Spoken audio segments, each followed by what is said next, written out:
been on a little bit of a journey to collect the San Mai version of some of my favorite blades from Cold Steel.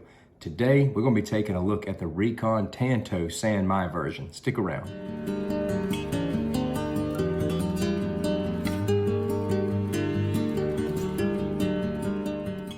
Just taking a moment to greet everybody. I want to give a special thank you to all of my subscribers and a very warm welcome to all the new visitors. I hope you find 411 Outdoors helpful and resourceful. Let's get started talking about this amazing knife. Before I get too deep into any details, I want to say I'm fairly new to Cold Steel for the most part. I know that Cold Steel is nothing new to a lot of you, and many of you have been buying Cold Steel knives for years. I want to say that it's fairly new to me, so I'm kind of enjoying this as a new experience. For what I do out here at 411 Outdoors, I have found Cold Steel to be very resourceful. Number one, because they appeal to my taste buds so much. No other knife company has produced blades that I have been more drawn to as I have been the product line of Cold Steel. And on top of that, Cold Steel makes different versions. They have, more affordable versions and more expensive versions. You just have a lot of options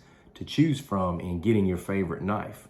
They allow individuals who are on a budget to get some good stuff at a great price. I love Tanto blades a whole lot, and Cold Steel has just been where it's at for good Tanto knives, and we're going to be looking at one of those today. You may or may not have seen the video I put out a few months back reviewing my SK5 Recon Tanto and how excited I was. I was like a kid reviewing that knife in that video.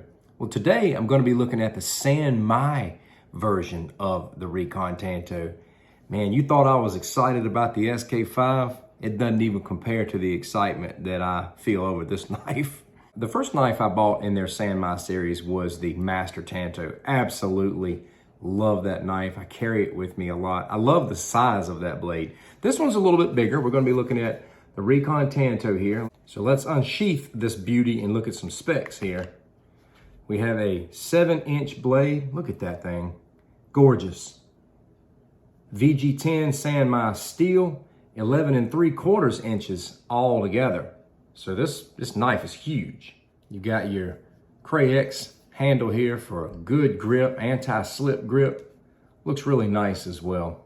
The tang does continue all the way through this blade, and it's secured by this brass ring. It's just very solid stuff. Now, I've taken a Recon Tanto apart before, and obviously, the blade, the end of the blade running through the handles, not as wide as this, obviously, to be able to fit the handle, but the tang does continue all the way through. The weight is 8.8 ounces with a super thick blade here, 5 millimeters thick. And I'm obviously not going to be doing any bushcraft testing with this blade today because for me, a knife like this has two primary uses. Number one, to admire the heck out of and look at and enjoy just having this blade even in your hand and in your pocket. Number two, combat. This is 100% combat knife. Now, obviously, you can use a big blade like this for anything that you want to. I'm sure that it's amazing for chopping, any kind of piercing that you need. There's really not anything you can't do with the blade, but, the way I see a blade like this is typically not bushcraft or anything like that. This is just a combat style blade. As with all other Cold Steel blades, you got your Secure X sheath. Now, I have already modified this sheath.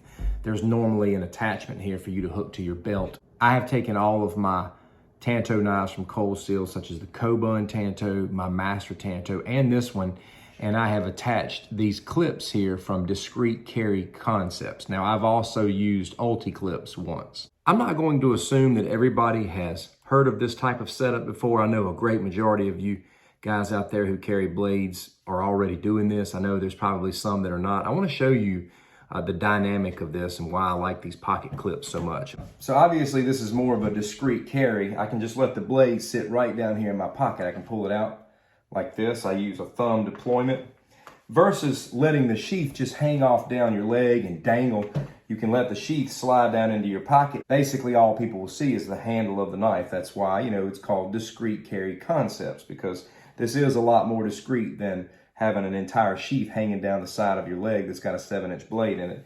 It's now in my pocket instead. There's a closer look at the clip. It just hooks to your pocket, and this just slips down in your pocket. I do recommend thumb deployment because I have ripped pants before just by jerking the knife up. That clip will rip your pants. What I mean by thumb deployment is just quickly popping it there. This does come razor sharp right out of the box. Hair shaving. Yeah. Hair shaving sharp. It's taking hair right off my arm there.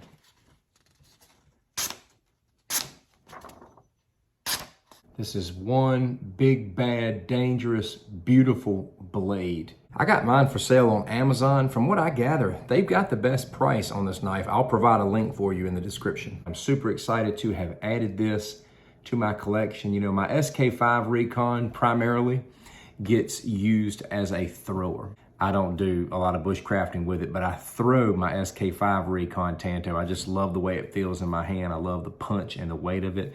I just love these knives. I can't wait to continue, reviewing the ones that I'm going to be adding to my collection. You can expect to see me with an SRK San Mai version very soon. Thank you so much for watching. I'll catch you in the next video. Take care.